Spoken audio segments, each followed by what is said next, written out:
So again, welcome to the Flipping and Wholesaling Houses in New York show. I am Michael Pinter, where I teach you how to start flipping or wholesaling houses in New York, if you're already doing it, how to grow your business.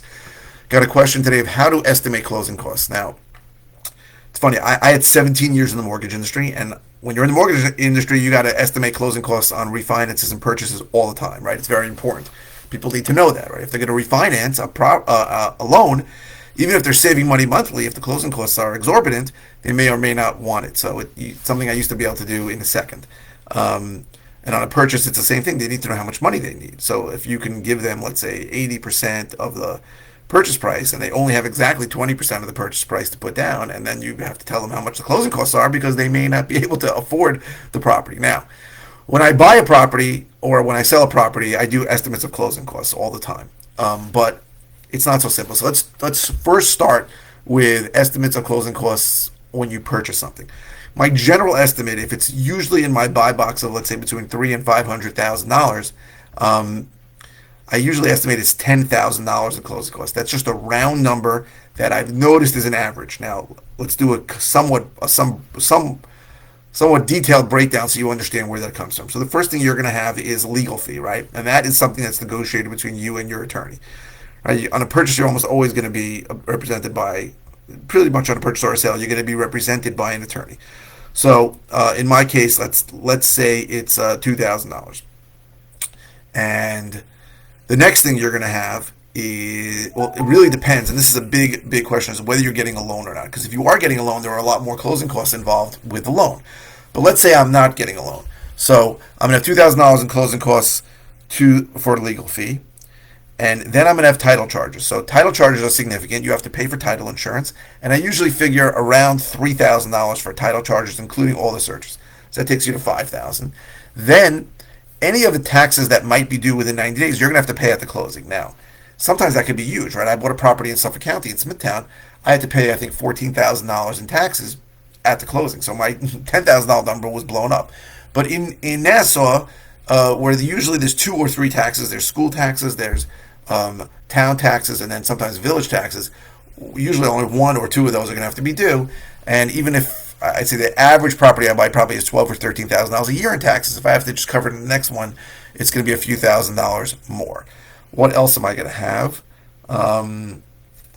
That's pretty much it. That has come out in general on average to about $10,000. That tax payment plus my title charges plus my legal fee. Now, if I was taking a loan, I'd have any lender fees there. So if there are points that have to be taken at the closing, so let's explain what a point is. If I'm borrowing, let's say, $400,000 and the lender's charging me 2 points, a point is 1% of the loan amount. So on $400,000, each point is $4,000. If I have to pay a lender 2 points, what's going to happen is they're going to net fund $8,000 out of the loan. So if I was getting a loan for $400,000, they're just going to give me $392,000. That is bad news. Just got bad news on the whole screen. Okay, so sorry. So I need to net fund. Sorry, I hate doing this to you, but you need to net fund. That's part of your closing costs, right? You were counting on a loan of $400,000, and you're getting those points taken out of. So whatever your lender fees are, you got to take into account lender fees. On average, if I do take a loan, my lender fees usually end up being about $5,000 more. So if I was taking a loan, I'd figure $15,000 just to figure it out. So just to estimate. Now, it's more important that you figure out your closing costs on the sale, because this is something people don't realize. They think they're selling a property and they're going to net whatever that number is, assuming they don't have a mortgage to pay off. Now, that's a big one also, right? If you have a mortgage to pay off, you're going to have to figure out exactly what that payoff is based on the date. And that's going to vary by date and when in the month you close also. So you need to get a payoff letter from that mortgage lender. That's not really your closing costs, but sometimes they have additional costs where they're going to charge you a fee that you don't even know about, satisfaction fee or things like that it's going to show up that you didn't count on. So you knew your exact balance was $100,000. Let's say it's a home equity line of credit. Your balance is $100,000. You made your monthly payment for your interest. You figure it's going to be $100,000. Then they might charge you another few $100s for a satisfaction fee. So when I sell a property, my closing costs are usually more. So the biggest component of closing costs when you sell is usually going to be a realtor commission, right? Because the realtor's commission is paid for by the listing agent. When you sell, you are listing the property. So on average in Long Island, it's 4 to 5%. So if you're selling something for $400,000, it's going to be $16,000 to $20,000 right there just for your realty commission. Now, assuming you sell something without a realty commission, you are still going to have to pay a legal fee, and you are still going to have to pay some title charges, right? Now, while you're not paying for title insurance, the buyer pays that. There, if you have a loan on the property, the title company is going to charge you to pay for the satisfaction fees or anything that's due. And the big thing that comes up a lot, especially on my deals, is that I have to pay any interim taxes that were due. So very often I'll buy a property, and I'll own it for, let's say, 6 months, right, as I do work to it, or if I wholesale the property, which means do minimal work to it just while I'm waiting for somebody to buy it. And it could be a long period of time before somebody closes, and I'm going to owe taxes on that. So the way it works really as a title company in New York, and a title company anywhere, is really tasked with figuring out who owes what taxes. So what that means is that you close on a certain date, the taxes due from that day forward is owed by the buyer, and the taxes due from that day backwards is owed by the seller. So it's very common for me to get to a closing and I'm going to owe $8,000 in back taxes because I didn't make tax payments during the time because I was figuring that I'm going to sell it sooner, and I owe that. So that's a huge component of my closing costs. So very often, if I'm buying a property and not doing anything to it, just doing cosmetic work or doing nothing to it, or doing, let's say, a hotel property, or I'm doing very little to it or nothing to it, it'll still take 4 months to sell it, 4 or 5 months. And it's very common. I'm going to have to pay a buyer's agent. So I am a real estate broker. I don't have to pay a listing agent. But very often the buyer has his own agent, and they're going to take a 2% fee or 1.5% fee. So if I'm selling a property for $500,000, I got $10,000 just in realty commissions before I get out of bed. Then I have all the taxes I owe for 6 months, and the taxes were $15,000. It's another $7,500 in taxes.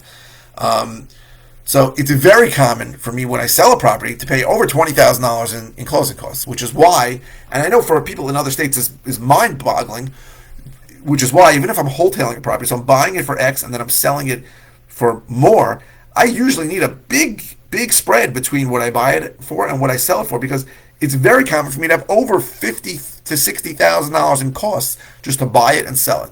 So I know we went through closing costs of, let's say, $10,000 on the buy and $20,000 on the sale, but then I have additional holding costs, right? If I'm borrowing money, I have interest costs. I have utilities. I may actually have to do some work to it. So it's very common for me to have $50,000 to $60,000 in costs just to buy something and sell it the next day. I had a property in West Hempstead I bought on a Friday. I found a buyer for it on that Sunday, so 2 days later. And I ended up spending about $60,000 to $70,000 just to buy it and sell it. I know it sounds insane. In other parts of the country, you'll pay $1,200 to do the same thing, but the taxes there are minimal, and the closing costs there are minimal. The closing costs in New York are crazy. And one of the biggest components of the closing costs are recording fees. So when you close on a property and you buy, they have to record a deed. That's expensive in our counties. It could be $800. When you close on a property with a mortgage, you got to record a mortgage. Some lenders make you file a UCC, which is a Uniform Commercial Code, UCC1, which gives them some protection. It's really stupid, but it's another $800. I stopped using a lender because they were making me file a UCC on properties. It's really a ridiculous thing. It's there for movable construction materials that may end up. I mean, it's absurd, right? It's absurd.